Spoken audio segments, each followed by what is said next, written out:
Good morning and welcome to P&B Morning Show on Politics and Business Television, where we connect the dots between governance and the economy.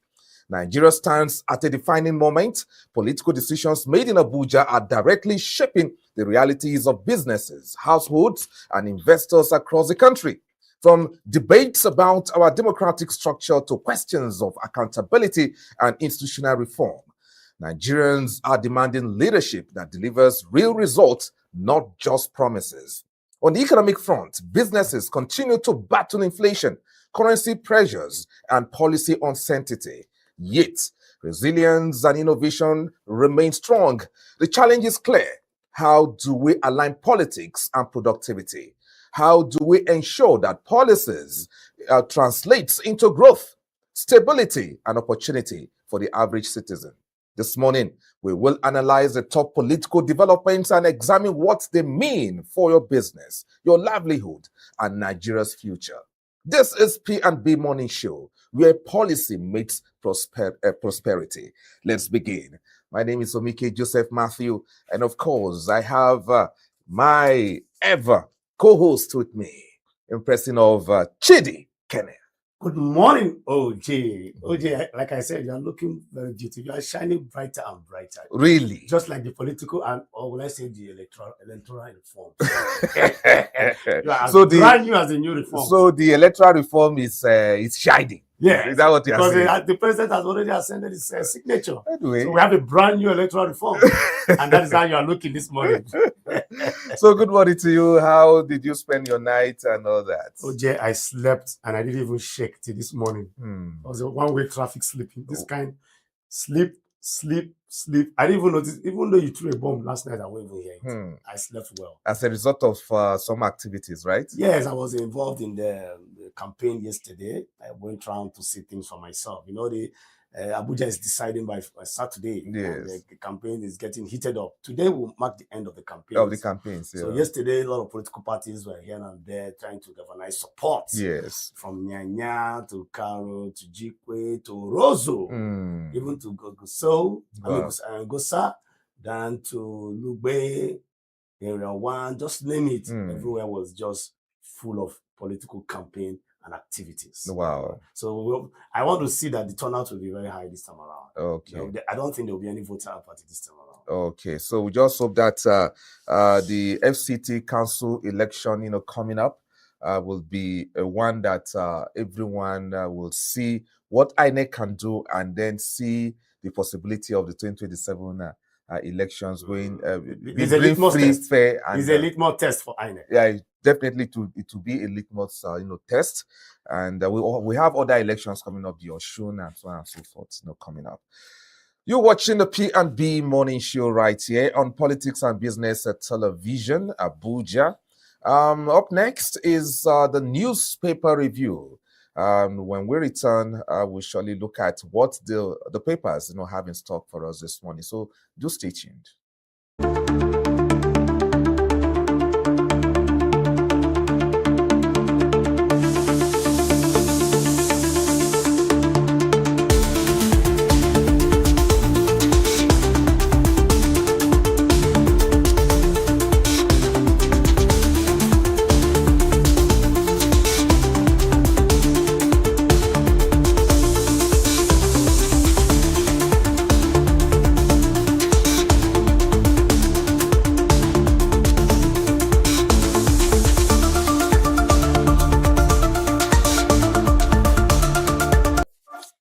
All right, so welcome back to the P&B Morning Show. And of course, it is now time for us to look at the papers. And without wasting time, let's look at the very first paper this morning. And it is the Punch newspaper. Electoral Acts 2026. Tinubu. Yes, Tinubu defends assent. Opposition raises hell. Wow. Strong words. So the Electoral Act is official now. The president has ascended to it. And the opposition is raising hell now. Well, the opposition, particularly the PDP, is saying that this is not the best time for Nigeria's democracy, and all the issues being raised around about the Electoral Act is what the PDP is actually complaining about. But OJ, if you look at it, there's a reason why this whole raising of hell issue is coming up. Let's look at it. This whole Electoral Act is just barely 2 weeks. Yes. The speed.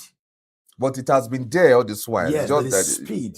The speed is what is drawing some attention. Yes. But mind you, the Senate president had hinted that the president is going to assent to the act this month, this February. So how did he know that? Why wouldn't he know? Is it you understand? For him to hint that once they pass, he said he made it very, very clear. But he's not the chief of staff. How does he know the administrative itineraries of the president? He has the ears and whatever of the president. So whatever Akpabio says, you know that. Yes. And the 3 tiers of government like that are supposed to exist independently. Okay, but you have to look at it what he said, the books. What he said has the executive, the judiciary, and the legislature, they are supposed to operate independently. So how did the Senate president get to know the administrative itinerary of the president, knowing that the president is going to sign it? Who told him that? Well, that's for Nigerians to question. Allegedly, I'm not saying that he doesn't need to know, but these are things that cause for some questioning, because now looking at it, why some people are busy trying to protest that no, we are not comfortable with certain clauses in the Electoral Act. Even on my way of going home, I got the breaking news. It has been signed. And this will be the fastest, because the last time, 2022, we knew how long it took the late President Muhammadu Buhari to sign the Electoral Act. Anyway, some will also say the late president, talking about Muhammadu Buhari, always delay in signing any because he's not aware. He takes his time. The late president creates drama around a lot of issues. Okay, the current President Bola Ahmed Tinubu is a man of action. Yes. Business. So even when he went on his swearing, the day of his swearing, he said subsidy is gone. Subsidy is gone. So he's a man of action. That's how it is. What we call in a local palace. So right now it is a law. It is a law. So that section 60 that is causing controversy. Let's see. Look, government is a continuum, and maybe the next administration will that's the next administration. Yeah, of course, the National Assembly is part of it. Will look at that section. So to me, that's why I was arguing yesterday that let's move on. I'm not that I'm 100% okay with the whole thing. It's like you knew what was going to happen. Yes, let's just move on and see that in the next future. I mean, in the future, something will be done about it again. So now that this section 60 is the real issue, I know that the next assembly will look at it, and maybe before then, every part of Nigeria. We are hopeful would have been. Yes, we are hoping that the section 60 will function very well. We're looking at the elections before the presidential election. We have the Osun. Am I correct? We have the FCT that you are part of. We have the Osun, and we have like 2 other those subnational elections. So we're going to see how it's going to play that is coming. No, see, this is what the people are saying. This is what most analysts are saying, that all those elections will be okay. You see that the FCT council election now, you see how the IRF will work. Everything will work well. Okay, the governorship election coming up in Osun and Co, they would work well. INEC will do a perfect job. But it is now the general election. We're talking about the presidency. That is the concern the opposition are raising. OJ, you are sounding like a prophet this morning. You understand? That is the concern. So that is where you are sounding like a prophet. So let's be, because when you say everything will work well except the presidential election, you watch and see. Your projections are becoming like more or less. You watch and see. Prophets. Yes. However, let's see how it plays out, because I think in the past years we have not seen any election that has really come without any challenge, either at the tribunal level. Or some there must be disgruntled elements. It is normal in our political exercise. Yes, people don't take defeat in good faith. Yeah, and all that. So just like the former president that said, "Oh, congratulations to President Muhammadu Buhari, Vice President General." We have not ever since. That's the first time in the history of Nigeria, I think, we've who've had that kind of experience, and want to urge other political leaders to also follow suit. All right. So let's look at other stories very quickly in the Punch and dive to our next paper. Of course, we have this story in the Punch newspaper. ICPC grills El-Rufai after EFCC release. ICPC grills El-Rufai after EFCC release. So check out that story in the Punch newspaper. FCT polls 3,345 beavers deployed. 3,345 beavers deployed. Movements restricted. 3,345 beavers deployed. Movement restricted. So on Saturday, definitely movements will be restricted, and over 3,000 beavers have been deployed by INEC. Okay. Forex for businesses, for business travels soar by 366%. Yes, of course, that one is by 366% to $672 million. Okay, that's coming from the business angle. For those who know traveling, forex for business travel soar by 366% to $672 million US. Okay, so in a jiffy, we'll of course look at other stories. So maybe you want to react to one or two of the stories there, particularly the FCT polls. The FCT polls. Yes, over 3,000 beavers already deployed. Yes, OJ is a good one, and it's a tradition, of course. The elections are almost here. We're talking about less than 48 hours now. We should be going out there to exercise our civic responsibility to vote, you know, and that is expected that INEC should be ready, and that they are doing exactly that by, you know, trying to galvanize logistics and then deploy them to different, you know, voting units, which is okay. We do hope that the beavers will work, and will not have glitches, and will not have network issues. Even though we have a brand new electoral act now, but this is Abuja. I think everywhere in Abuja, you know, is expected to have network. So we wouldn't, I wouldn't want to hear, oh, we could not upload this result from so zone because of network. We can excuse that for some areas like the inner parts of Katsina, Niger. I'm just speculating, but not Abuja, not Abuja, OJ. All right. So we want to see that there will be no reason for any network to fail here in Abuja. In Abuja. Yes. FG seals plateau mine after gas leak kills 37. It's another story you should look out for in the Punch. Okay, let's now move on to our next paper for the morning. We have The Guardian. 2027 credibility battles shift to INEC as Tinubu signs amended Electoral Act. You get that page 6. 2027 credibility battle shifts to INEC as Tinubu signed Amendment Electoral Act. Election Bill 2026 comprehensive public guide. You see that in the front page of The Guardian, where of course you get it, the graphics of the comprehensive public guide on that. Okay, some interesting stories there. Tinubu orders NNPC to remit oil revenue to FAC as rig count stagnates. Tinubu orders NNPC to remit oil revenue to FAC as rig count stagnates. This story is about remitting all revenue of oil and gas to the federal government account. Yes, directly. Directly. So it's an interesting story that you. That would also foster accountability. Foster accountability. Yeah, because we've had issues of where we have a lot of allegedly leakages. And NNPC, we had billions of naira not being remitted to the federal account in the past. But with this action, we want to believe that accountability will be the order of the day.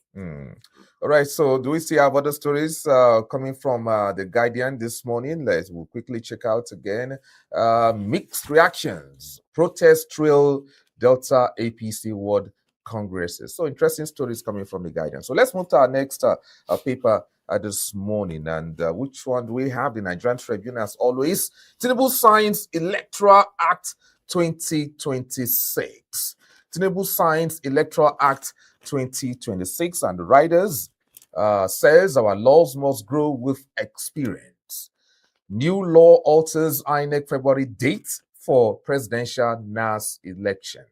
Presidential NAS polls to hold in January 2027. Abaz, our inputs were painstaking, thorough, Akpabio, and amended Electoral Act may undermine transparency, ex-INEC director.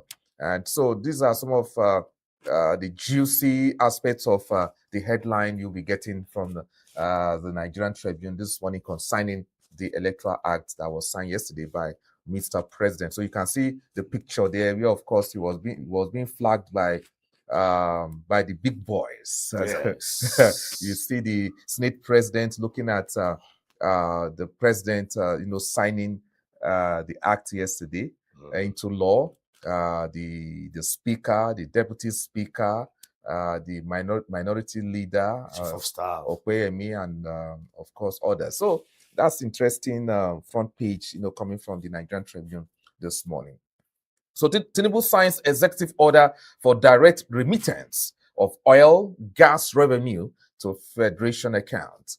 Tinubu signs executive order for direct remittance of oil, gas revenue to federal account. And story coming from the health sector, artificial sweetener puts people at high risk of heart attack and stroke. According to study, artificial sweetener puts people at high risk of heart attack, stroke, according to study. So I think, do you take sweeteners? Are you a fan of sweeteners? Do you? Well, OJ, we are all fans of sweeteners. I'm sure you are one of them. I'm not one. Of course, I'm not one. But however, there's no problem having liking anything that is sweet or sweeteners. But according to the study, but when the word there is artificial, yes, what makes it artificial? That's what we're going to look at. Because we have the SON, we have NAFDAC to look at all this. Yes, there's nothing. The body, to an extent, needs some level of sweetness too. Yes, of course, yes, because of even energy, the brain, yes. develop the brain. Yeah, but we need to also understand that it's not a problem taking those sweeteners. The problem is if it's artificial, and what makes it artificial? What are the preservatives? What was used, to preserve it or to keep it, running? These are the issues we look at, and that is why we have the SON, we have the NAFDAC to check these things, so that we have sugar that is not processed, and it's in the market there. So these are the issues. We have chocolates, we have all sorts of sweeteners everywhere. So we don't have a problem. A child needs it to grow and to develop the brain, but it should be scrutinized by necessary authorities. All right. So our next paper, very quickly. Time is not really our friend this morning. So let's look at our next, paper. We have the Vanguard. The Vanguard with this story, a banner headline there: e-transmission of poll results can replace manual. E-transmission of poll results can't replace manual. Tinubu. Okay, so I said this yesterday as a result of signing the Electoral Act into law yesterday. And of course, failure of institutions deterring FDI in Nigeria, so says Townley Johnson. So check out for that story very, very quickly. And you look at that, headline there, banner headline at the very top of Vanguard's, the newspaper front page there. Tinubu signs executive order to end NNPC's 30% oil revenue cuts.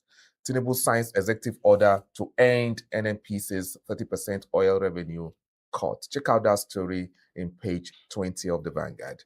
So if we have any other paper this morning, let's quickly look at that. Okay, I think that happens to be the very last paper we'll be looking at this morning as I'm being told, being told by my producer that okay, time is not our friend. So at least you can go to the newsstands and check out some of the interesting stories on our national newspapers this morning. We'll be going for a quick break. When we return, of course, we'll discuss our very first topic this morning, and it will dwell on the economy.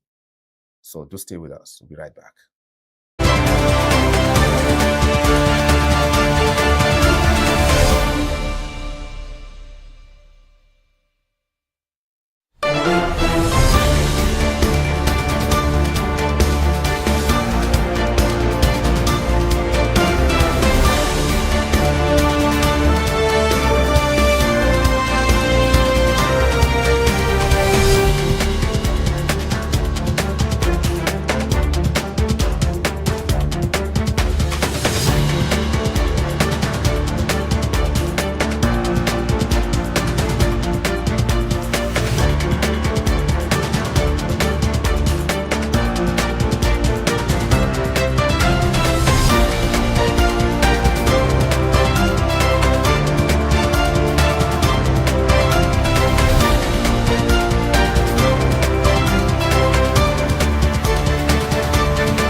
All right, so welcome back to the P&B Morning Show right here on Politics and Business Television, Abuja.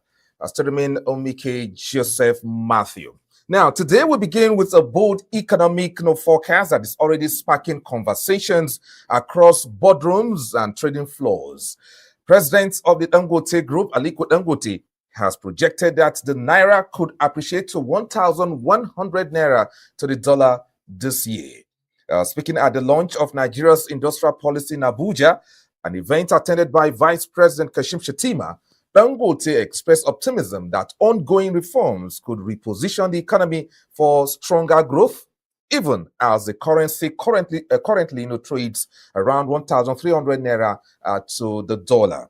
His optimism comes at a time when Nigeria's equity market is staging an impressive comeback. According to Bloomberg, Nigerian stocks delivered the world's strongest, best dollar returns this year. Rebounded sharply from the shocks of the 2024 devaluation, market capitalization on the Nigerian Exchange Limited has climbed significantly, signaling renewed investor confidence. So, according to the bullish outlook, billionaire investor Femi Otedola believes the Naira could even trade below 1,000 Naira before the end of this year, driven largely by full production at the Dangote Petroleum Refinery. So, is this the beginning of a true economic turnaround, or cautious optimism in uncertain times. Today on the show, we break down the numbers, the reforms, and what this could mean for businesses and everyday Nigerians. So, I've been joined virtually this morning by an economist, Yushua Aliyu, to break down this very important topic this morning. Naira to 1,000 to 1,100 naira, or possibly 1,000 naira. Is this realistic projection or economic optimism? So, welcome to the program this morning, Yushua Ali. Yes, good morning to you. Hello, good morning. Yeah. Welcome to the program. Thank you very much. Okay. All right. So let's dive straight into the topic. Dangote is saying that before the end of the year, the naira will trade with the dollar. That is, the exchange rate will be 1,100. Or $10 is even seeing something even lesser than that. So where is this optimism, or is this really realistic, or just economic optimism?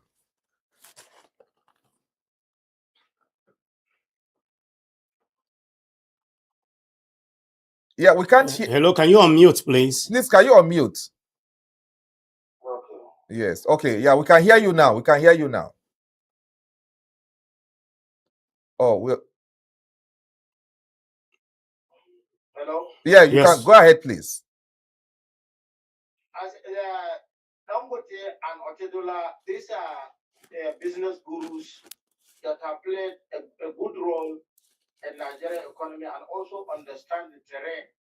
If I remember vividly, in 2016, when Dangote then advised government that if proper measures are not taken, Naira will be trading against dollar to about 500 Naira.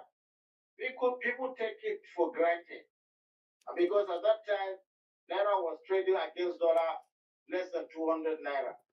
But he called the attention of business environment, he called the attention of policy makers, and at the end, that is the situation we have today. Naira is trading above 1,300 Naira. So now that the same business gurus have now emphasized that Naira will be trading against dollar to around 1,100 or 1,000. It's realistic, and I can testify to that. If you check Naira at Friday last week and then compare it to what it is obtained today, practically myself traded the same currency at 1,410. And surprisingly, yesterday, in 17, Naira was traded 1,348 Naira. So if the trend can sustain like this, in just less than 5 days, the Naira dollar dramatically come down from 1,410, 1,000 to less than 1,350. Then if the Central Bank of Nigeria also sustains the liquidity of dollar through the BTC window at $150,000 weekly to BTC operators, then definitely if we look at the general window, either at the interbank or at whatever window that the central bank is issuing this, then definitely we are going a regime of getting Naira to the dollar to about 1,000 or even less.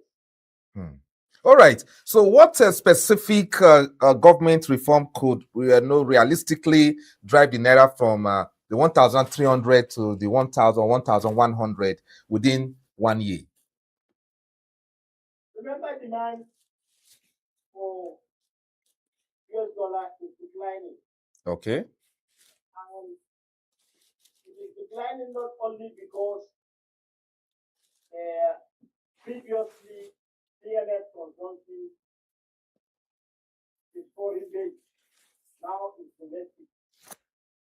And not only that too, it is checked against made by Naira, and we also look at the foreign exchange stability of the central bank of about above $48 billion. And this figure will continue to increase because there is no pressure, and also the appetite of foreign consumption is being substituted by local production. Then definitely Naira will continue to appreciate, and not only Naira continue to appreciate, but same economy that is embarking on reform and also is heading to a political transition. And not only getting to political transition, then the reform agenda of making this stability of foreign exchange and then reducing foreign consumption. And not only that, and if you look at also the your economic fundamentals, which Nigeria having bigger advantage in exporting more of what we import previously, then definitely.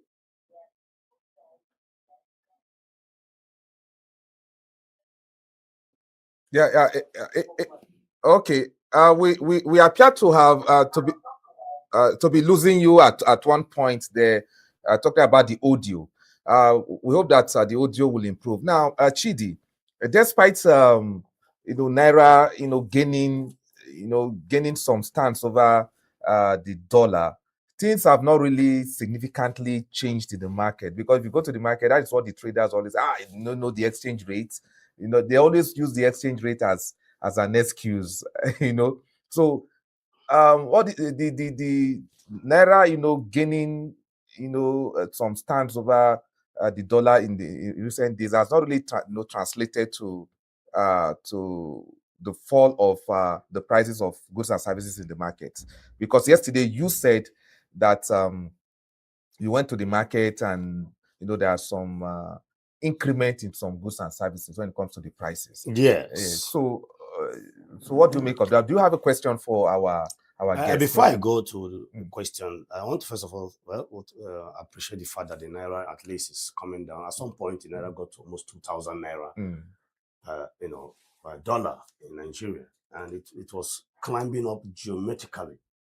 But the question here is this: I also want to understand how these business gurus get to understand the rising and the falling of the dollar. It shows that we are running strictly a capitalist economy, where the economy is being controlled by some individuals. Okay, so sir, from what my colleague just said now, do you think that no, he's asking how is it that this industrialists or business gurus, like you call them, how do they know that this is going to happen? These projections. Yes, all these projections. Now Nigerians are beginning to ask questions. Is it that they are the people that actually hold the economy as a capitalist economy? Yes. Are we now can we now say 100% that we are in the capitalist economy? What's really going on behind the scene? I hope that you see, Matthew, you see, Nigeria is already a capitalist-oriented economy, and how you understand, these guys know how much they are getting from outside. Remember, this same Dangote is exporting. It's exporting his product. The product of the refinery is being exported. And at the same time, also, he witnessed the inflow of currency and understand also the dynamics of sourcing these dollars for business purposes. And now it is now heading to stability. Just imagine you produce the refined product and it's been demanded by United States, the custodian of the dollar. And now just imagine you make an output and it's been demanded by Saudi Aramco, one of the largest oil refinery that is distributed to the world, but is not importing from you. So nobody will tell you. You know what is coming to you, and you know where you are channeling those resources. Remember that previously, all importers goes to the CBN window, and then even those who are not even importing goes to the same window, and they put pressure. But now that the productive capacity domestic is now positive, then all these reports will not be there. Even those that would now hide under importing just to make some economic gains, the window is no longer available. So it's not a rocket science. These guys are in the business, and not only in the business, you and I practically within the economy, we know the predators. Like I told you, even yesterday I've exchanged a dollar at 1,300, sorry, 1,335 naira around 4 o'clock. And I told you that on Friday, remember that the domestic need of this window is to facilitate health, is to facilitate probably education, and it is not the season. And even with the season, people are beginning to test Nigerian appetite in education, in refining capacity, and we are even expecting, because I'm going to promise that they are going to invest heavily so as to stop Nigerians from going for health tourism. Tourism, yeah. Meaning that which will also decline the demand for the same dollar by different categories of Nigeria. So I'm optimistic that these guys are key operators, and not only key operators, are guys that are willing to contribute so that their product can compete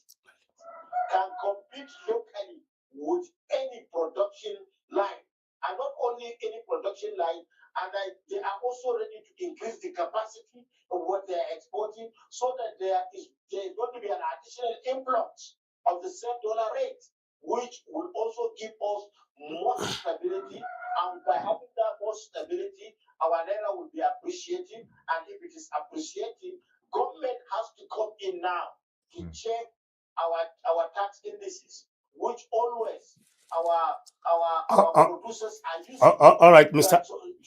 Sorry to cut you there, Mr. Liu. Sorry to cut you, Mr. Liu. Are you with me, sir? Yes, I'm with you. Okay. What do you think will be the thinking of the international community, knowing fully whether they are the custodians of this same dollar we are talking about, and we understand how important, the dollar is to them, into what we call the dollarization of, dollar is a global currency used for global trade. So what do you think? What would be the thinking of the United States and others in terms of this fall in dollar, against the Naira, or the the appreciation of the Naira against the dollar right now? What do you think? Does it have any global consequences? Yes, it has a lot of consequences. Remember the Keynesian model. John Maynard Keynes is an American, and they took advantage of knowing the importance of currency in international trade. The entire world now has mixed reaction, and they have also divergent understanding of international trade. Nigeria is not a partner on BRICS, and the BRICS influence is definitely putting down prejudice of making transactions in dollar terms. These are some of the consequences that international community is going to witness deliberately, consciously. Like I said, the BRICS environment have alternative trade measures by putting concentration on other currencies like yuan. And not only that, the United States is losing influence because most of the oil control, most of the oil production that the U.S. control, especially from her own friends in the Arab world, is losing because of the agreement United States entered, for instance, with Saudi Arabia, is losing ground. So those are some of the things probably that will continue to give dollar a pressure against international trade currencies. And there are a lot of alternatives. Remember that OPEC is trading in dollar, but Russia and its trade allies are not favorable trade partners in dollar exchange. Russia has come with different measures, and also Russia plays a good role in terms of oil production and distribution around the globe. And when you look at geopolitical tensions that is visible around different market economies, you will understand that the consequences is going to be devastating to a dollar, and not only to a dollar, is going to be devastating to dollar-related businesses, especially businesses that are tied down to oil production, distribution around the globe, because the United States is not controlling, and that's why the United States is doing all it can to have some oil production zones, including Venezuela, to be in their nets. Okay.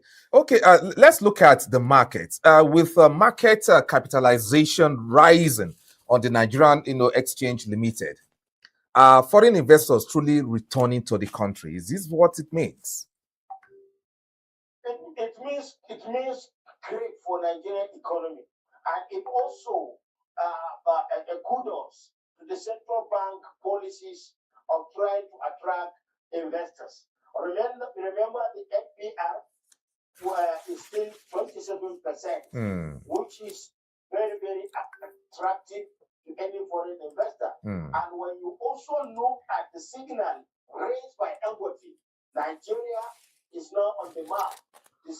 Is now number one in Africa that control oil production, and that is positive to investors. There are cartels who are taking advantage of population. Let's take for instance the pharmaceutical industry. We have large population, we have large requests, and by putting down our dollar concentration, investors are now coming through the windows created by the central bank, where even if they produce and they reap the benefits, can now repatriate their gains in multiple terms. So in Nigeria will remain attractive so long as our financial focus by the IMF, our financial focus by the World Bank, including the Fitch rating and other rating agencies, is positive. And these are the things that market our economy, even when others are not ready to listen. Okay, so could a stronger Naira hurt exporters and even manufacturers, as even if it benefits consumers? So who benefits? Will it hurt the exporters or manufacturers, or the consumers will benefit? Who benefits? Yes. Mr. Ojamaki, who benefits is the economy. Okay. Those manufacturers, those consumers, those politicians, those autonomous consumers are all beneficiaries of appreciating Naira exchange for two reasons. One is that when Naira appreciates, now it brings you more confidence in what you are selling because the prices will be lower. And when prices continue to be lower and attractive, they will become convenient to the purchasing power of individuals. And if you are having, for instance, 10,000 consumers patronizing your product, if prices continue to depreciate and then giving the consumers additional value, then definitely numbers will be multiplying. And not only their numbers multiplying, even the bundles of food they are consuming would be increasing. If before now you are consuming a product bundle two at 2,000 naira, if prices continue to go 1,000, you increase the bundle of food from 2 to 3. And so it's still going to be positive to investors in terms of profit. It will also be positive to government in terms of tax, and it will be positive to the economy in terms of GDP multiplier. All right. My all right, Mr. colleague has a question. I just want to ask a very layman question here. Okay. We do know that when it's time for the dollar to rise, the speed is geometric. When it is coming down, it becomes a bit slower. I want you to put, because for Nigerians are listening to you, for those who don't understand economics very well, who don't understand the intrigues of economics, you need to explain to them what is responsible for this quick rise. Because I remember when dollar was rising from 750, someone sent me a dollar then, and immediately I changed that dollar at the rate of 750. The next day it became over 800. And the next time again, before I knew what was going on, it was 1,000. Before I knew what was going on, almost 2,000 within a very short period of time. Now the dollar since then coming down has been so slow. What is responsible for that quick rise in dollar and then the slow fall of dollar? Yes, talking about the appreciation and the depreciation. When it's depreciating, it goes with speed. But when it's appreciating, I'm just using that language for the ordinary Nigerian to understand. Yeah. So, what could be the reason for all this? It's attitude. Okay. Attitude. And the attitude to Nigerians is negative. And it is negative because of many factors. One, the propensity to cheat is higher.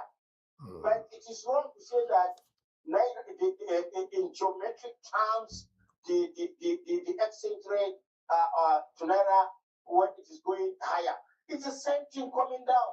That's why I gave you an example from Friday to yesterday, Tuesday.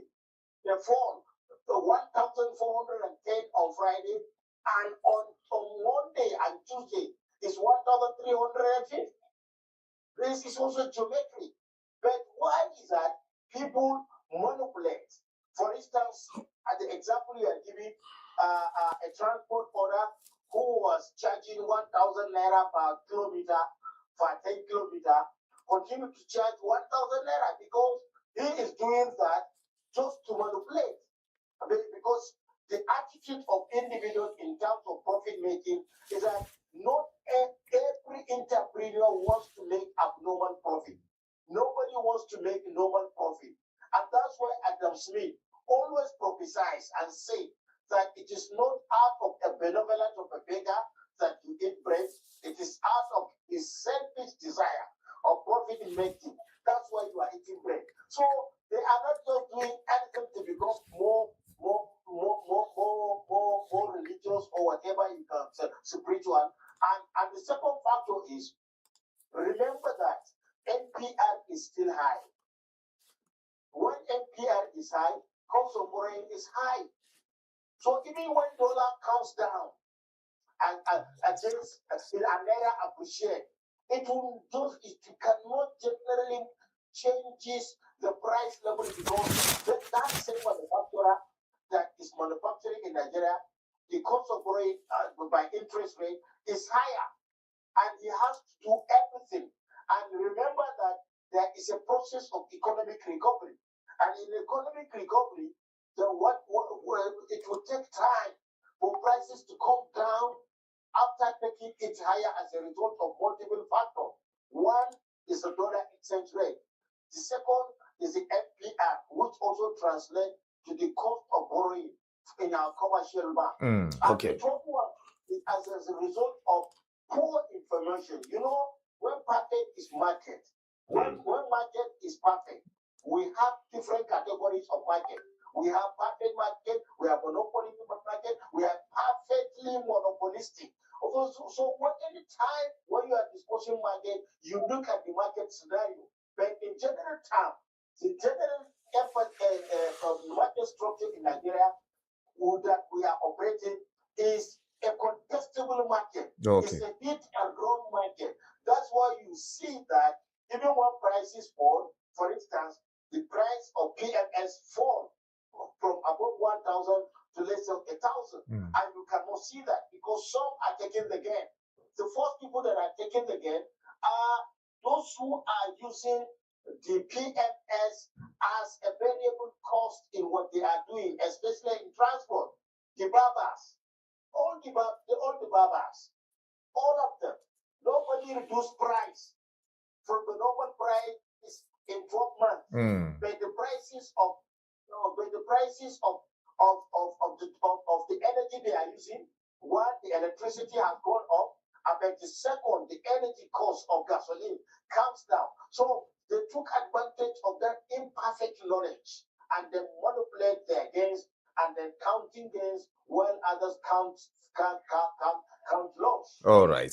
Usually, you thank you very, very much for your time this morning on the program, and you've actually done the justice to this topic by breaking down all this issue of whether whether the dollar will, whether the projection of the dollar appreciating against the Naira appreciating against the dollar is realistic or optimism. I want to thank you, economist Yushua Aliyu, this morning. Thank you very much, and I'm grateful. All right, and that was Yushua Aliyu, an Abuja-based economist. In fact, he is an internationally based economist because he's everywhere talking about when it comes to economic, issues. Yushua Aliyu is someone to be trusted. Excuse me, it's a force to reckon with. You can see the way he was flowing and the indices and the statistics he's giving. He was able to explain and answer all the questions we've asked him this morning with facts and with statistics, with figures, with data. Shows that he understands what he's actually doing. And Mr. Aliyu, I want to encourage you to keep it up, and we'd like to have you more often. Yes, of course. He's a friend of the house, and we'll be going for a quick break. When we return, we will, of course, bring you another talking point on the P&B Morning Show. Please do stay with us. We'll be right back.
Yes, you're welcome back to the P&B Morning Show right here on Politics and Business Television. And of course, we are back to our second talking point this morning. This time around, we'll be talking politics.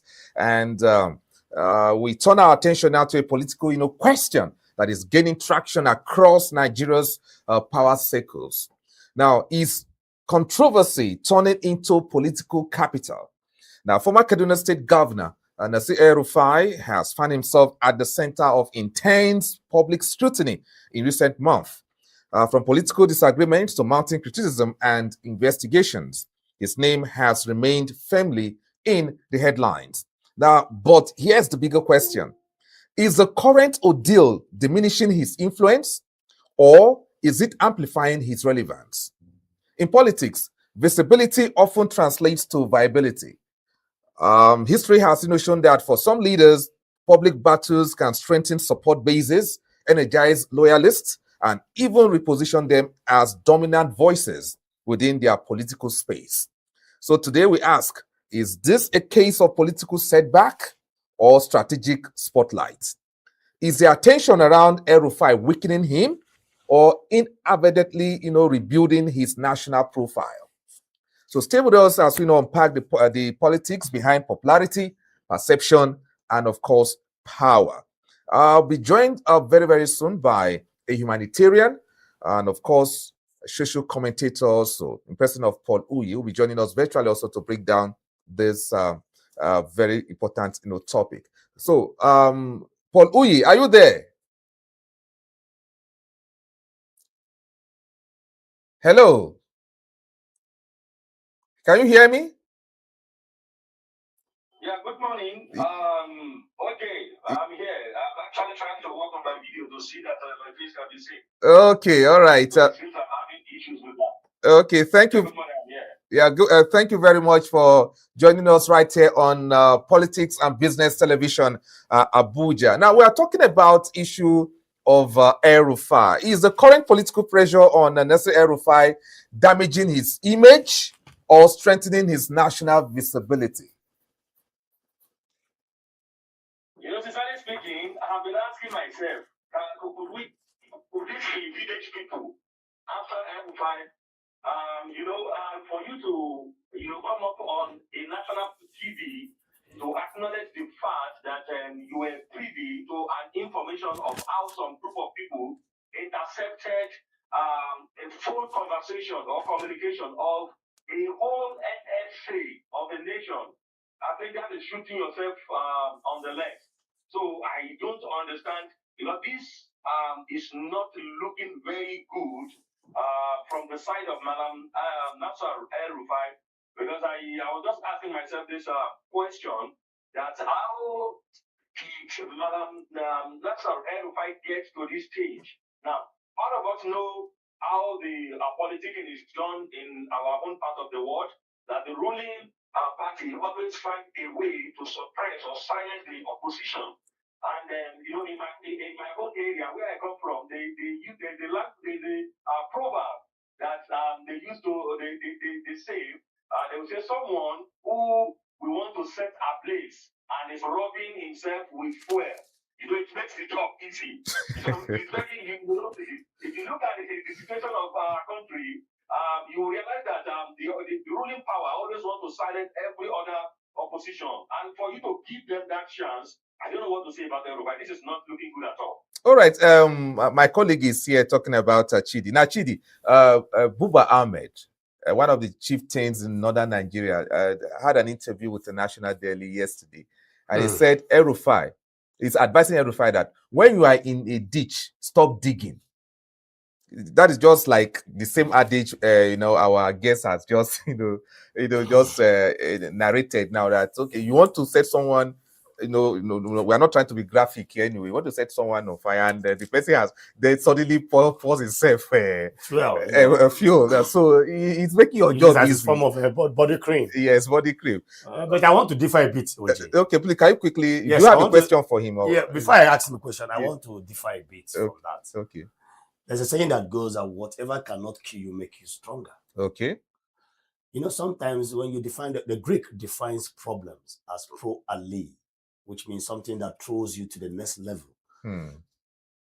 Every problem in life is not there to kill you. Sometimes most of them are there to strengthen you as a person. There is no oversized problem. Every problem that comes to you, you have the ability to handle it. The only problem that magnifies it, the only issue there is that when it's being magnified using certain factors like fear, You know, and El-Rufai doesn't look like one who is afraid of challenge. He's used to it. He has been in this system. He understands the terrain. You know, he's also an elite. Okay, so Paul Uyi. So for me, I don't think it's going to do anything much to him because he's already in it. This is a man that has been into government. Mind you, a few months down the line, he was a friend to the president. I remember the president making a speech and said, "I will not leave the podium until you accept." And he came up to the podium and said, "I accept." Okay, so these are politicians. They have the way of settling themselves, Uji. Okay, so Paul Uyi, from what my colleague has said, do you think that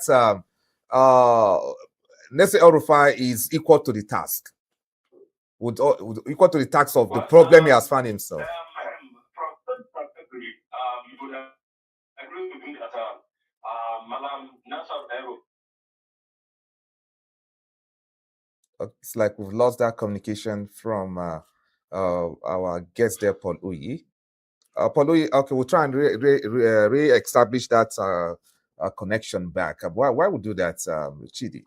Yes, OJ, like okay, I think it's back. Sorry, I would there, please. Okay, yeah, continue, please. At some point we lost. Yes, yeah, you can go ahead now, please. Go ahead. Yeah, hello, Paul Uyi. Paul Uyi, are you there?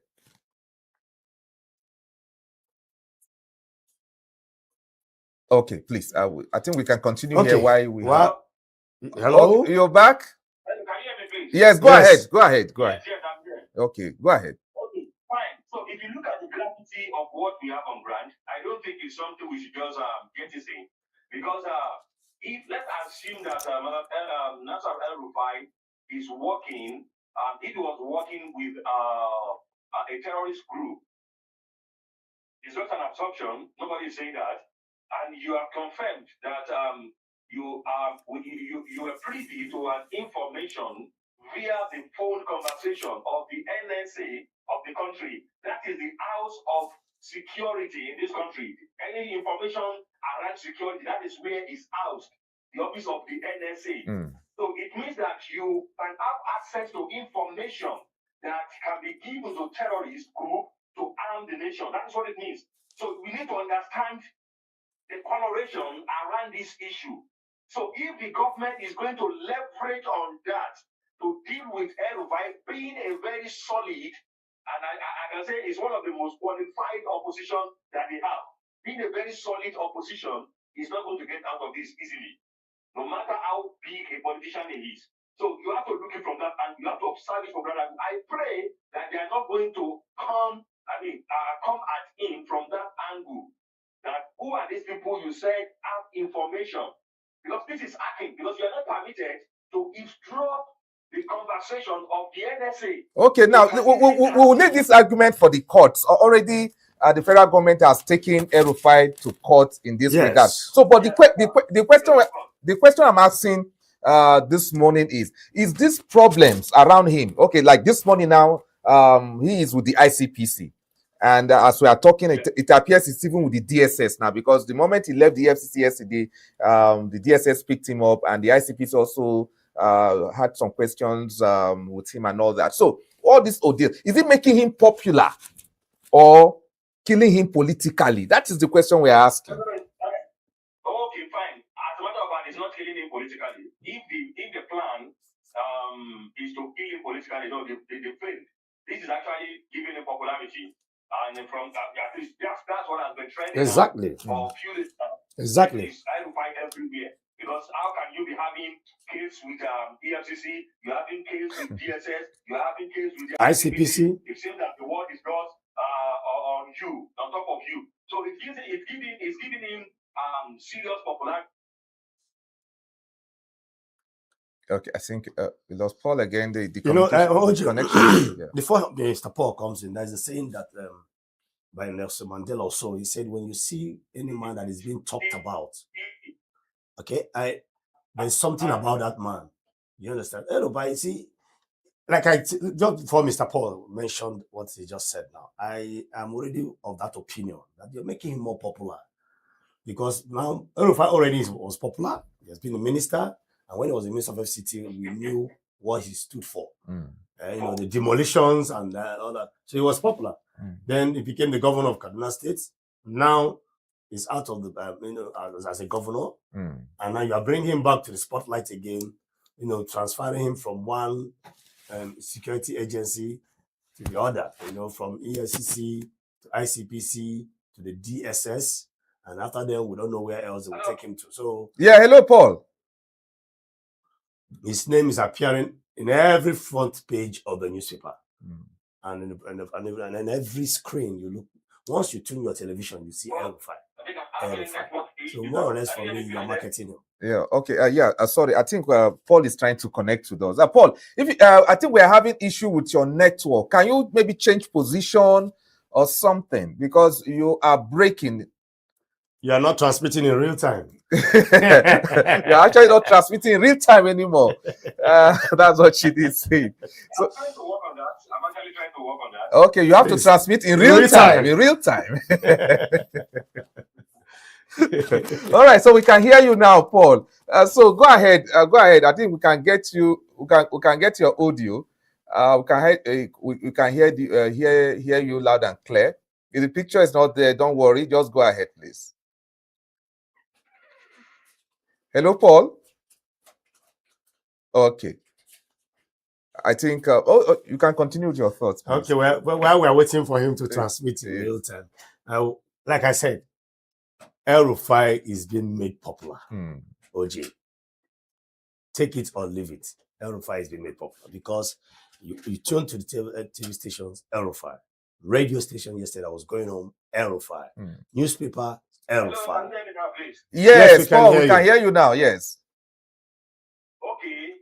So I was just saying that this is not giving El-Rufai enemies. It's actually giving him the desired popularity, what every politician would look for, popularity. Because for the past few days now, El-Rufai is what is trending. For you to be having cases with ICPC, EFCC, DSS, just the same time. So it's going to give you some level of popularity. So he's getting that popularity a lot now. And if he can find his way around this, I believe going into the political atmosphere now is going to really be able to pull strong weight. So that is what I perceive about this. So it's not killing his political career. We've not gotten there yet. It's giving him some level of popularity as it is now. So what role is the media, playing? What role is the media attention playing in shaping his current political standing? Okay. Yes. If you look at the news that has been, flying around in the media, be it social media or the mass media, you will realize that no one is actually saying anything negative about El-Rufai yet. Everybody's still talking. As the events are unfolding, everybody's still busy talking about what is happening. So as it is now, the social media are also doing their job in helping El-Rufai gain some popularity as well, because they've not actually painted him from the negative perspective. So as far as we can see, and as far as I know, the social media is really helping this guy, because everybody wants to sell their story. That's the truth. And why he's a big politician that people want to hear something happening with him or happening to him. So the social media and everyone around the media now, they are trying to sell that story, and by selling the story, they are actually selling El-Rufai as well. Okay. That's the truth. By selling that story, they are selling El-Rufai as well. All right. Mr. Paul, I want to ask a question, and I will also attach that question with the word allegedly.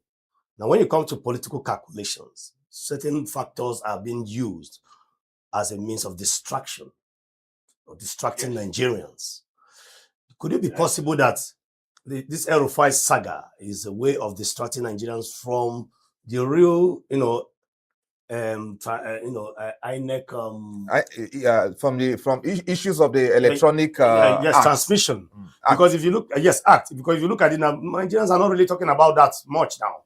Focus has been shifted to El-Rufai. And for me, for those of us who understand political calculations, could it be possible that, yes, this El-Rufai issue too can also be used as a means of distracting Nigerians from the real issue? Because a lot of Nigerians deep down are not happy with allegedly with the Electoral Act that was just amended quickly and signed quickly. So I'm just saying, I'm thinking aloud. Could it be possible? Yeah, it is possible, and I also believe that it is also possible as well that the federal government are using a stone to kill two birds here. So while distracting Nigeria, they are also trying to silence El-Rufai. On distracting Nigeria, they are doing good with that. If that's what they are trying to do, they are doing good with that because focus have shifted from the HINEC issue now to El-Rufai. But silencing El-Rufai, they are not going. They are doing a good job with that because El-Rufai is not going to be silent at this level. As far as we are saying now, it's not going to be silent. In fact, they are giving him a platform to leverage on, to raise his bar. That is what they have done. But on the side of distraction, I think if that's what I don't want to believe. Allegedly. Case, allegedly. Yes, allegedly. If that is what they are trying to do, I think they are doing a pretty good job with that. Okay, now, could this situation position El-Rufai as a reformist under attack in the eyes of some voters? He's already, in fact, do you know that there's some of his political accolades, such as His Excellency, the former Vice President, Atiku Abubakar, they are already painting this in a direction to favor El-Rufai. So we are going to see that he's going to make El-Rufai a kind of a reformist under attack because they already say painting a scenario that the government is trying to attack him so that he will not be opposing this ruling party that they are trying to silent him. So we are already saying that is not going to be taken away from the issue here. We are already seeing that. So and I believe the government too will want to find a way to make sure that does not escalate, because if you allow it to escalate, I'm not teaching the government a strategy now, but if you allow that to escalate, if you allow the masses to believe that they are intentionally attacking El-Rufai because of his, because he's a reformist, or someone who is trying to create a better Nigeria for all, then you are finished yourself. So that is what we're already saying now. The picture is moving towards that direction, that this is a reformist that the ruling party is trying to attack.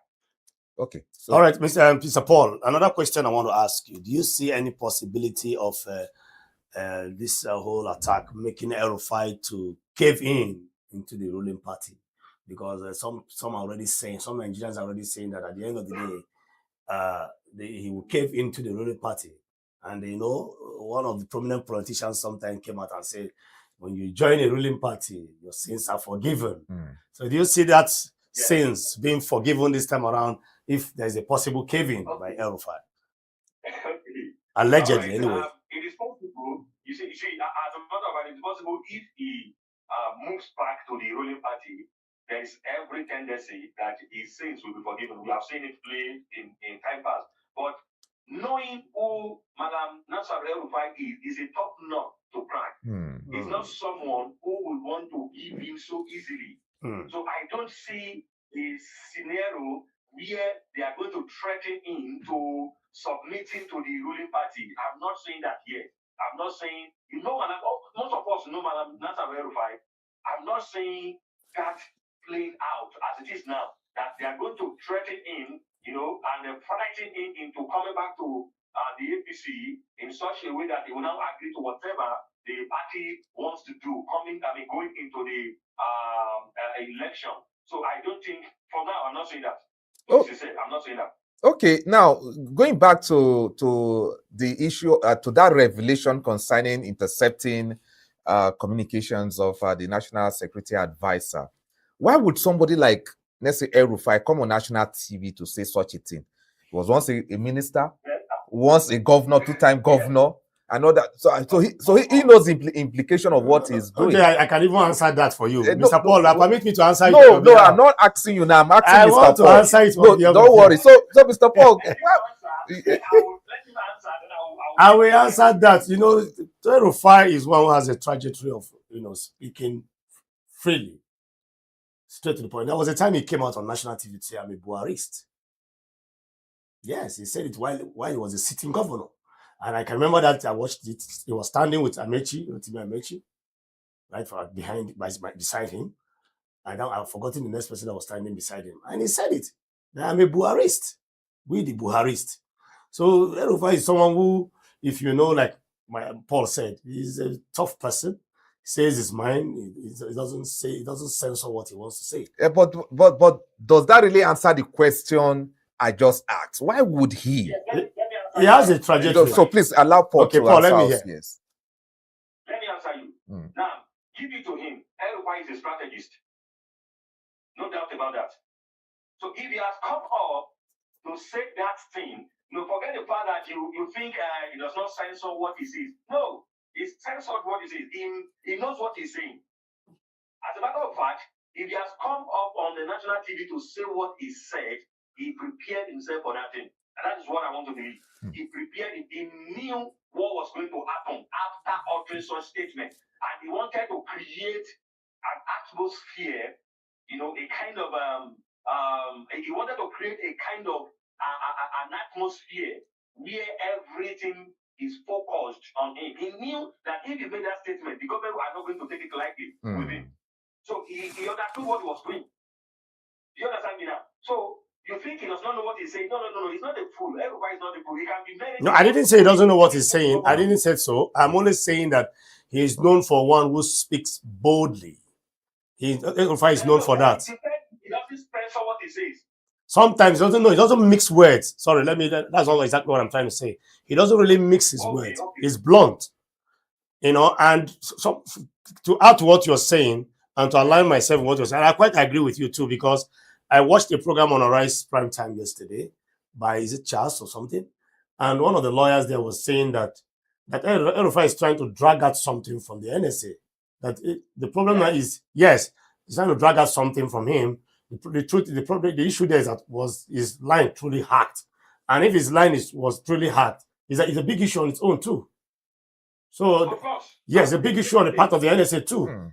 So that he's trying to drag him out. We are not looking. The point we are trying to make here is that why should El-Rufai try to create their attention to himself is what we are looking at now. The case is in court now, so let's a strategist. Yeah. Yes. The truth is, El-Rufai needs their attention. For months now, nobody's talking about El-Rufai. Okay, so now, so Paul, knowing that, so is El-Rufai personalizing his issues or trying to fight for the opposition? Because this is even the argument. If you watch very well, if you watch very well, one figure that has really been fighting the ruling party since Bola Ahmed Tinubu emerged is actually El-Rufai. So if no one is talking about the main opposition figure, then there's a problem. So he understood that it's like people are forgotten about him. And he needed to come back to the limelight. Wow. So that would have been a better position for him. And a strategy. Stand up in the political atmosphere. So now what he wanted is now happening. So to me, I believe it was a strategic movement. Okay. People focus on him as the main opposition figure. Wow. Okay, so how could this situation position El-Rufai as someone that we should reckon with politically in Nigeria? All his ordeals right now. Okay, the truth is, this does not in any way position him as someone who we should reckon with in Nigeria. If the electorate should not judge it by this event. This event is just a noise making. It does not posit that El-Rufai is the best person that we should believe in. It does not in any way posit that. So I think if I am going to give my candid advice over this issue is that we should just take and watch where these ends. That is what I have decided. Last night I was following up with this El-Rufai issue, and I come to that conclusion that I will just the best thing is to stay calm and watch where this ends. The drama. For me, I'm not seeing El-Rufai as the person we want to focus on that is taking us to anywhere. No, I'm not at this level. I'm not even seeing anyone. So that is it. Oh, okay. So now looking at his ordeal, the issue with the EFCC, the ICPC now, and the DSS, and of course the federal government, 4 issues In one. in one, 4 in one. Yes, on him. 4 in 1, yes. Will, Yes. so can he survive? Okay, which one do you see him scaling through easily from all these issues? Right. Sincerely speaking, everybody could can actually survive most of these issues. The one that is very, very key for me is the issue of the federal government now. You know, the federal government will definitely want to protect the office of the NSA. Because EFCC is not coming, they are not interrogating El-Rufai based on the NSA issue. There is also financial issue that is hanging on his neck from Kaduna State. So that is the angle where EFCC will come from. Now DSS are coming from the angle of, you claim that the NSA phone was hacked and you had some information. They want to know what information do you have. So that is the one I think it may not easily survive. Others they can survive. They are just normal things. A lot of people have survived corruption issues in this country. We know of the former governor of Kogi State. He is surviving it. So anybody can survive it. It's about dialogue and consensus. You can survive that. But this one is the major one that is hanging on his neck. It is a very, the federal government tagged it cyber crime. They say it's cyber crime and breaching of cyber crime and communication laws. That's very true. And it is not a kind of crime that they want to take very lightly. So it may not, I'm not saying it will not, so mark my words, it may not survive that easily, but I believe it can actually survive all of these issues. All right. Let me tell you before you go, let me just admit, some Nigerians were like, he was not the one that actually committed, the hacking itself. He was only making reference. Please, can we leave this for the courts? It's in the courts now. Please, let's leave this. Some Nigerians were saying that. Yes, some Nigerians, we have to mind what we say here. Said we should leave it to the courts. Yeah, it's already in the court, so let's leave all the technicalities. So let's leave for the lawyers to interpret them and all that. So before we let you go, Paul Louis, I know you have a tight schedule from discussions, off air. So, but I want you to comment on this. The FCT Council election coming up in the next 48 hours. You are in the FCT, and so of course you are a stakeholder. How do you see the outcome? Do you sense anything positive coming up in the next 48 hours in the FCT? And do you have issues with the elections, or do you think that everything is going on smoothly? So your take generally on the election, on the FCT election, council polls coming up. I don't have any issue with the election. As far as I have observed, everything is going on smoothly. At the same time, I'm not expecting so much from it.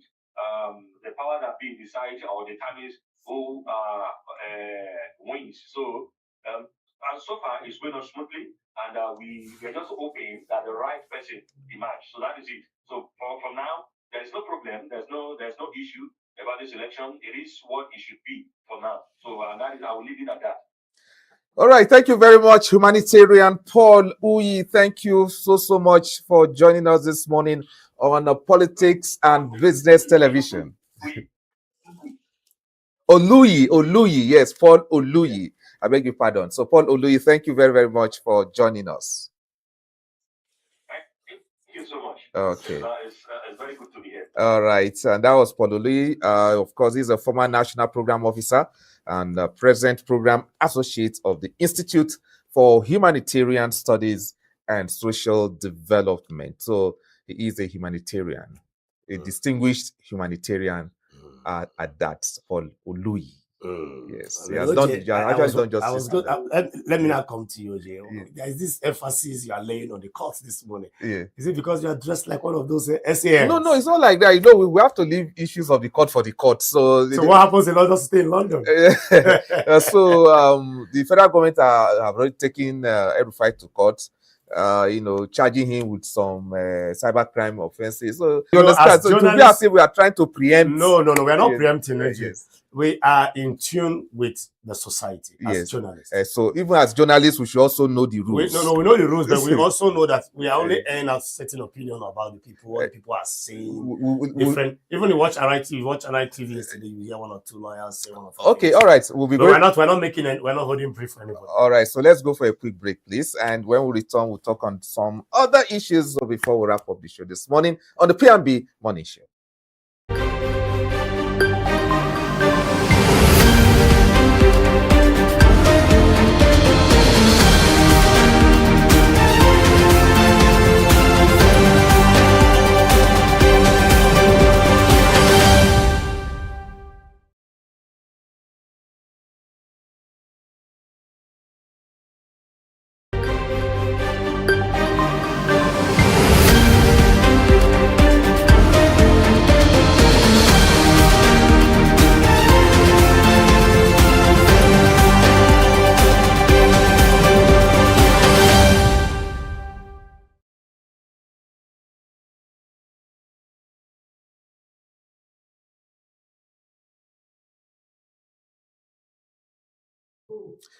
Okay, welcome back. The P&B Morning Show is still what you're watching, and of course, I'm Omike Joseph Matthew. Chidi Kenneth is still in the house, and Chidi, we are still deliberating on the issue of El-Rufai. You call him my friend. Yeah, I call him your friend. You understand? So, El-Rufai has like what our guest said earlier. El-Rufai is somebody that can find his way out one way or the other, and politically he's been popular. So if you were to be part of this government or advisors of this government, what will you tell President Tinubu this morning about El-Rufai? Because as far as we've all agreed that this is making him popular. Every day, the pages of newspaper, you'll see his name. Now, in order to make him not relevant, what would be your advice to the president? Before I go to the advice, let me say that we've seen so many elites, come out of situations like this. Yeah. So it's not new, but we hardly see the non-elites come out of problems like this too. So it's an elitist world to start with. You understand? It's an elitist world to start with. But going down to the advice, if I were to be one of the advisors to the president, I think what I'm going to tell the president, it depends on what the government of the day is using this for. If it is used allegedly to distract as a technique or as a style to distract Nigerians, then they might not be need for me to advise. Allegedly. So it depends on what they're using it for. Because if you look at it today, every pages of the newspaper, front page of, just name it, El-Rufai. But but is that really good for the opposition? He's a chieftain of the ADC, but most of the talks is around him. Is this really good for the party? ADC. It's good for the party, OJ. It's good for the party. For the party, yeah. Is he? But if you look at the situation, it's not really linked to the ADC per se.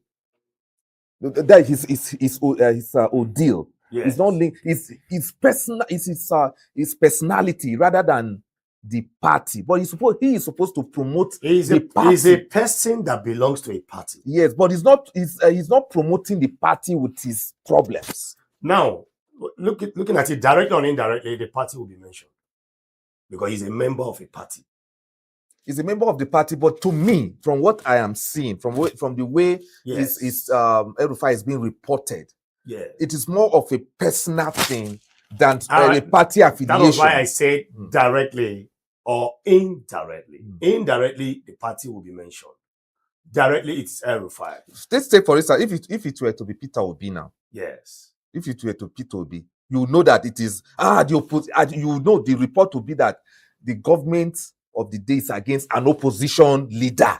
Now, you understand? But El-Rufai is not really linked that way. El-Rufai is no longer the member of APC. Yes, but now that alone. I don't know if you understand what I'm trying to say. I understand where you're going to, but OJ, what that was, I use the word directly or indirectly. But is this supposed to be indirectly? Well, everything has an undertone, whether you like it or not. A man who comes to visit his wife's friend by 11 p.m. in the absence of that man What is he coming to do?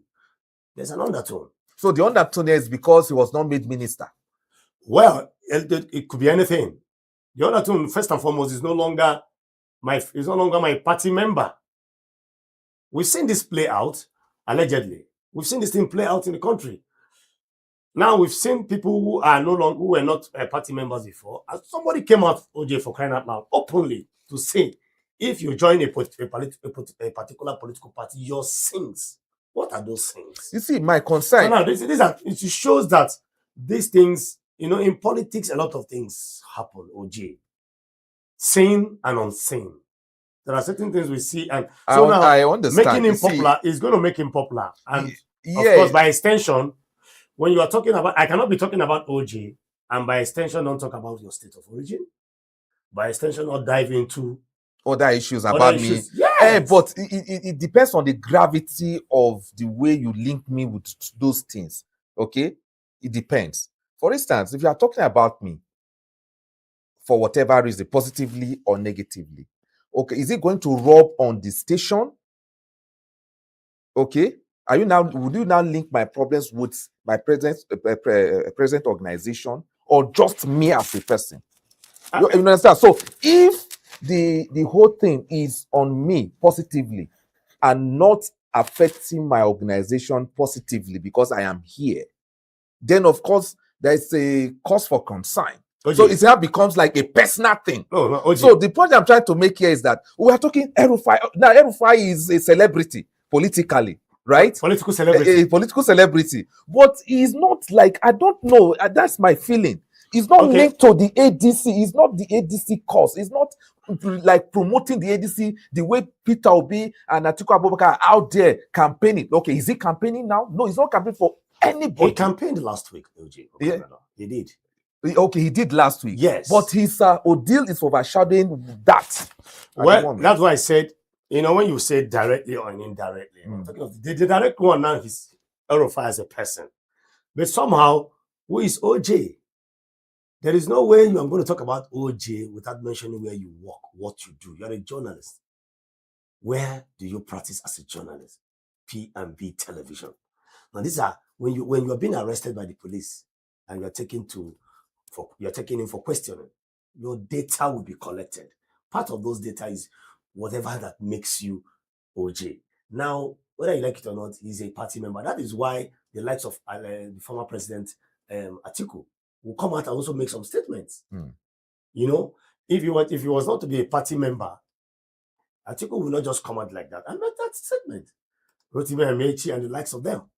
So this thing has, directly or indirectly, the person and the party.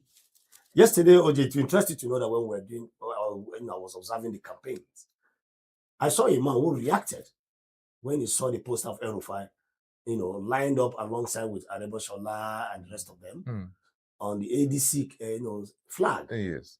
And the man was like, "Oh, is El-Rufai part of the ADC?" Okay. So can you see what I'm saying now?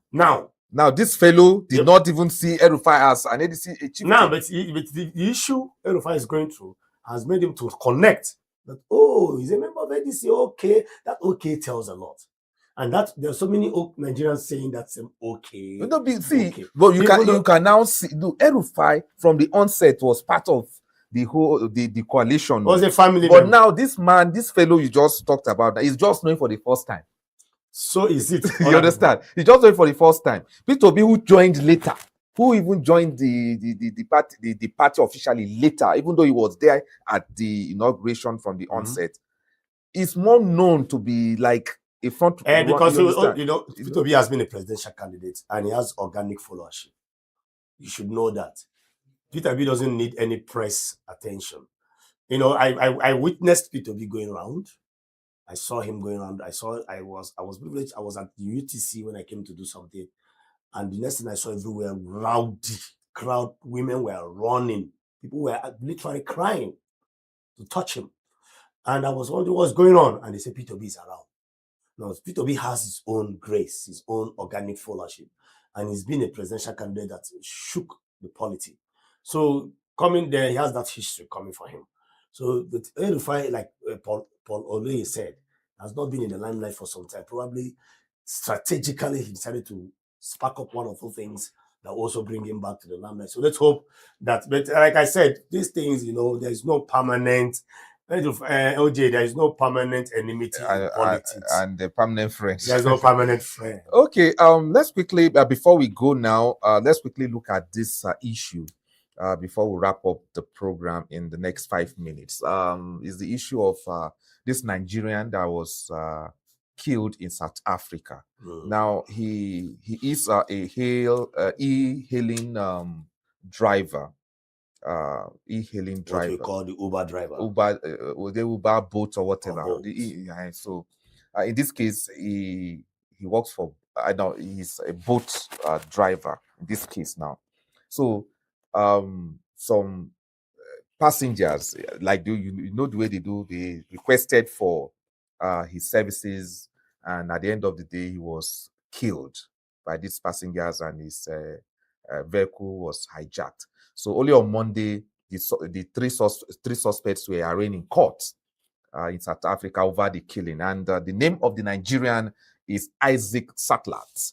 He's a Nigerian student. Okay, now, the new development is that the e-hailing platform Bolt has now disclosed that Isaac Satlat, the Nigerian student murdered by suspected carjackers in Pretoria, South Africa, was not registered as a driver on its platform and was operating illegally at the time of the incident. That is a new development now. So he was driving a car that was not registered under his name? Under is about operating illegally. That means his name, because for you to be... So as far as boat is concerned, they don't know him. They don't know him. He's not in their platform officially. So he's operating illegally. So but he's the driver of the vehicle. Yes, and killed. So what does this revelation take us to this right cause now? for concern, actually. And again, advice for this drivers. Cause for other people, because we've seen it. I have seen a situation where one of these e-hailing, taxis came to pick up a passenger in church. It's happening right in my presence. And luckily for the passenger looked at the plate number in his phone and tried to reconcile it with the plate number of the vehicle. So are we now saying that some people operate illegally? And is this not a security in a church at Good Hair? Wow. I was the one that chased the vehicle away. Because the plate number does not match. Yes. But it was a car. The order was made. Yes. But the plate number does not match. When the car eventually arrived to pick the passenger, the lady just looked at the plate number. Very smart. Very smart. And then looked at the plate number of the car. I'm telling you what happened right in front of me. Wow. I personally chased the vehicle away. And the both numbers were not the same. And this calls for worries, because we need to start, avoiding certain things. Now, when the chips are down, certain, rules will come up. Probably that driver that was killed, may so rest in peace, was trying to, help maybe the owner of the vehicle to just get to make one or two ends meet. He's even known in the community. Being a student. Yes, he's even known in the community there and all that. So all this while he's operating illegally, but South Africans, came out to ask for justice for him, for the late Satlat, and e-hailing drivers, his colleagues in the business, you understand, came out, protested and all that. Even the Nigerian government yesterday hailed the kind of support this case is getting. It's a good one. It's a good one because in the past we've seen where at South Africans you understand don't really have. So, but now with this revelation for both to say that he's operating illegally actually calls for concern. Yes, and with this testimony you just yes, OJ. Illegally in the sense that his name is not in their database. In the database, yes. The vehicle, yes, is registered. The number, driver, everything is registered. But the person driving, OJ, you can register a car with both, and I can take it to go. No, what they are saying is that it's operating illegally. So the registration, everything, maybe as far as they are concerned, even the car is not in their data. Did they mention the car? that they just say is operating illegally. I think maybe we'll leave it. Maybe when they look into details, when we look into the details, we'll know the level of illegality they are talking about. So we just hope that we'll keep an eye on that development in South Africa following the death of that Nigerian student, Isaac Satlat there. And want to appreciate all of you for watching. Want to appreciate you for joining us this morning. And it's time for us to go now. So Chidi, thank you very much for coming in today again. Oji, thank you so much once again. You are looking more like the brand new. Oh, thank you very, very much. The Haley, don't too much. Well, thank you so much, and appreciation to the boys behind the scene. And let's do it again tomorrow. And of course, we'll be here with more for you on the P&B Morning Show on the Politics and Business Television, Abuja. Bye-bye.